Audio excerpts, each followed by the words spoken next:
ఈ మధ్య పాల ఉత్పత్తిని పెంచడానికి పశువులకు స్టెరాయిడ్స్ ఇస్తున్నారు.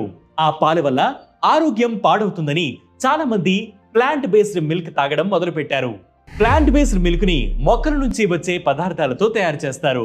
ఇందులో vote milk, soya milk, almond milk ఇలా కొన్ని రకాలు ఉంటాయి. ఉదాహరణకి ఓట్స్ ని నీటిలో నానబెట్టి బ్లెండ్ చేస్తారు. దానిని పూర్తిగా వడగొట్టిన తర్వాత వచ్చే లిక్విడ్ ని ఓట్ మిల్క్ అని అంటారు.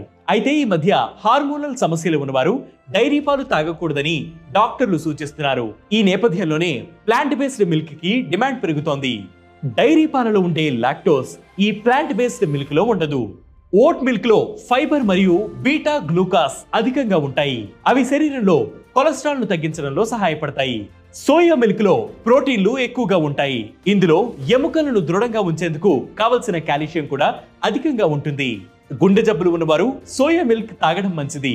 ఆల్మండ్ మిల్క్ లో ప్రోటీన్లు తక్కువగా ఉంటాయి, కానీ ఇందులో యాంటీ ఆక్సిడెంట్లు ఎక్కువగా ఉంటాయి. కీటో డైట్ చేసేవారు ఎక్కువగా ఆల్మండ్ మిల్క్ తీసుకుంటారు. సాధారణ పాల కంటే ప్లాంట్ బేస్డ్ మిల్క్ లో క్యాలరీలు, ప్రోటీన్లు, కొవ్వు పదార్థాలు తక్కువగా ఉంటాయి, కానీ ఇతర పోషకాలన్నీ ఎక్కువగా ఉంటాయి. కాబట్టి బరువు తగ్గాలనుకునే వారికి కూడా ఇది బెస్ట్ ఆప్షన్. అయితే ప్లాంట్ బేస్డ్ మిల్క్ ని మార్కెట్ లో అమ్మేటప్పుడు అవి నిల్వ ఉండడానికి ప్రిజర్వేటివ్స్ వాడుతుంటారు. అలానే మంచి ఫ్లేవర్ రావడానికి, తీయదనం రావడానికి ఎక్కువగా షుగర్ ని ఉపయోగిస్తుంటారు. అవి ఆరోగ్యానికి అంత మంచివి కాదు. కాబట్టి ప్లాంట్ బేస్డ్ మిల్క్ ని ఇంట్లోనే తయారు చేసుకుని వాడుకోవడం మంచిదని డాక్టర్లు సూచిస్తున్నారు. ఇలాంటి హెల్త్ వీడియోస్ మరియు హెల్త్ టిప్స్ కోసం ప్రతిరోజు వెట్ న్యూస్ యాప్ ని ఫాలో అవ్వండి.